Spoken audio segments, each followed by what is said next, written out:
तो हाय अगेन। आज का ये क्वेश्चन बहुत ही ज़्यादा इंटरेस्टिंग है और ये बहुत सारे कंपनी में पूछा जा चुका है, फाइन कंपनी में like Amazon, Facebook and Microsoft. So चलिए इस क्वेश्चन को सोल्व करते हैं। हमारा क्वेश्चन क्या कह रहा है?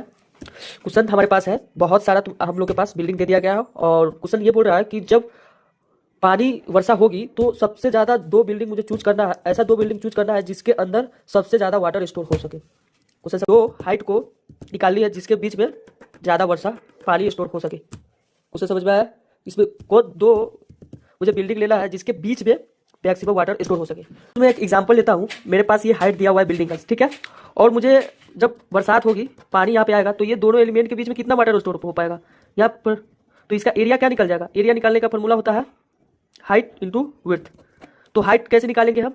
हाइट निकालेंगे दोनों में से जो मिनिमम एलिमेंट होगा, क्योंकि जो मेरा पानी का जो कितना कैपेसिटी स्टोर हो सकता है वो डिपेंड किस पे करता है? मेरा मिनिमम एलिमेंट पे। तो मैं क्या करूंगा, इन दोनों में से जो मिनिमम एलिमेंट होगा यानी कि 6 और 2 में से मैं मिनिमम का फॉर्मूला लगा करके मैं इस दोनों में से मिनिमम एलिमेंट निकालूंगा, यानी कि 2 हो गया, ठीक है। अब हाइट तो हो गया, मिनिमम हाइट तो निकालना है, अब विड्थ निकालना है। तो विड्थ निकालने का फॉर्मूला बेसिकली क्या होगा कि अगर 2 पॉइंटर अप्रोच में लगा रहा हूँ तो यहाँ पे आई रहेगा और यहाँ पे जे रहेगा। जब तुम्हें पता है कि दो डिफरेंट इंडेक्स है तो हाइट निकालने का विड्थ निकालने का फॉर्मूला क्या होता है? जे माइनस आई, यानी कि जे माइनस आई। जे कितना है? 0 इंडेक्स पर 0 1 2 3 4 एंड 5। तो इस सिनारियो में 3 है ना, तो 3 माइनस 2 इक्वल्स टू 1।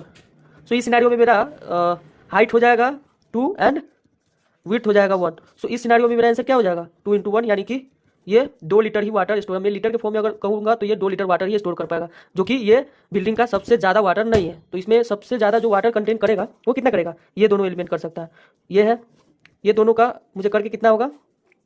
ये दो बिल्डिंग के बीच में सबसे ज़्यादा वाटर स्टोर हो सकता है।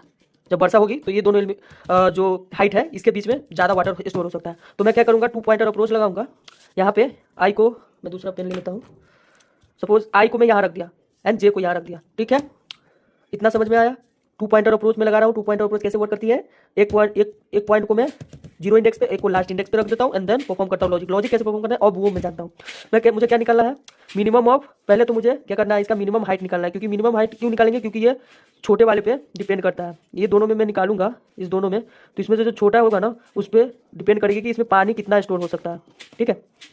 सो यहाँ पे आई है, यहाँ पे जे है, तो मैं एक फॉर्मूला लगाऊंगा कि एक स्टोर इंट टाइप का एक मिनिमम हाइट वेरिएबल ले लूँगा और उसके अंदर क्या करूँगा, minimum of H of I and H of J करके मैं इसका क्या करूँगा, मिनिमम हाइट निकालूंगा। तो मिनिमम हाइट कितना हो जाएगा इसका? इस केस में 8 में से और 7 में से छोटा तो 7 है, तो 7 हो जाएगा। अब बारी आता है मुझे विड्थ का। विड्थ कैसे फाइंड करूँगी कि इस दोनों के विड्थ में विड्थ कितना है? तो विड्थ कैसे फाइंड आउट होगा? यहाँ विड्थ फाइंड करने का एक ट्रिक है। यहाँ पे जे है और यहाँ पे आई है, तो क्या करूँगा, जे माइनस आई जैसी में करूँगा ना तो इसका विड्थ ऑटोमेटिक निकल जाएगा। ये लॉजिक होता है। सो विड्थ इज इक्वल टू, मैं क्या कर दूंगा, जे माइनस आई। तो जे इस सिनारियो में कितना है मेरा? 0 1, इसका मैं ले लेता हूँ 5, इसका ये है लास्ट इंडेक्स है। सो 5 माइनस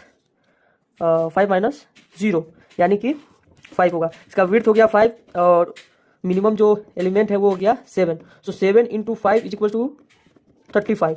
ये इसमें सबसे ज़्यादा जो वाटर स्टोर होगा ये वाला में, इस दोनों इतना बिल्डिंग के बीच में जो सबसे ज़्यादा वाटर स्टोर होगा ना वो होगा 35 लीटर। आई होप आपको समझ में आ गया होगा। तो चलिए इसका कोड मैं एक्सप्लेन करता हूँ। तो कोड यहाँ पे बेसिकली, यहाँ पे कोड देख सकते हो आपके पास, यहाँ पे क्वेश्चंस आपके पास लीड कोड पे भी ये मिल जाएगा, मोस्ट वाटर कंटेनर, ठीक है। इसके अंदर मुझे एक वेक्टर दिया रहेगा हाइट के फॉर्म में। अगर आप जावा में कर रहे हो तो अगर आपको एरे दिया रहेगा तो यहाँ पे मुझे क्या करना है, एक आंसर वेरिएबल लेना है जिसके अंदर मुझे क्या करना है, मैक्सिमम उसका वाटर स्टोर करने के लिए। यहाँ पे मैं लेफ्ट ले लिया, लेफ्ट पॉइंटर ले लिया, राइट के अंदर लास्ट इंडेक्स को डाल दिया। जानते ही हो, जिसको आप जानते हो कि 2 पॉइंटर अप्रोच में बेसिकली एक 0 इंडेक्स पे रखता हूँ, एक राइट को लास्ट इंडेक्स पे रखता हूँ और उसके बाद मैं लूप चलाऊंगा जब तक आई मेरा लेस देन होगा जे, ठीक है। उसके बाद मैं विड्थ निकालूंगा। विड्थ इक्वल्स टू, मैंने आपको बताया था कि राइट माइनस लेफ्ट करूँगा तो इसमें विड्थ आ जाएगा, ठीक है। और हाइट में क्या होगा, minimum of H of I and H of J, इसमें से इसका मिनिमम हाइट निकल जाएगा, मिनिमम एलिमेंट जो होगा वो निकल जाएगा। और उसके बाद मैं कैलकुलेट कर लूंगा इसको, height is equals to, sorry, area is equals to height into width होता है। देन करेंट मोस्ट वाटर एक वेरिएबल लूंगा, देन उसमें क्या कर दूंगा, दोनों को मल्टीप्लाई करके उसका मोस्ट वाटर कंटेनर ले लूंगा और उसको मैक्सिमम वाटर में कंटेन कर लूंगा। और फिर उसके बाद मैं क्या करूंगा, आई अब बारी आती है आई जे को मूव करने की। ये बहुत यहाँ पे बहुत ज़्यादा इंपॉर्टेंट यही है कि जब भी मैं देखूंगा हाइट मेरा जो लेफ्ट ऑफ हाइट है, अगर जो हाइट मेरा निकल गया, हाइट यानी कि जो मिनिमम एलिमेंट जो इसमें से निकलेगा अगर वो लेफ्ट है, लेफ्ट एलिमेंट अगर मेरा हाइट हुआ तो उस सिनारियो में लेफ्ट को आगे इंक्रीज करूंगा, क्योंकि हाइट जो है मेरा मिनिमम पे डिपेंड करती है। ठीक है, और ये जो हाइट ऑफ अगर कोई सिनारियो में अगर हाइट मेरा राइट हो गया तो उस सिनारियो में राइट को माइनस करूंगा।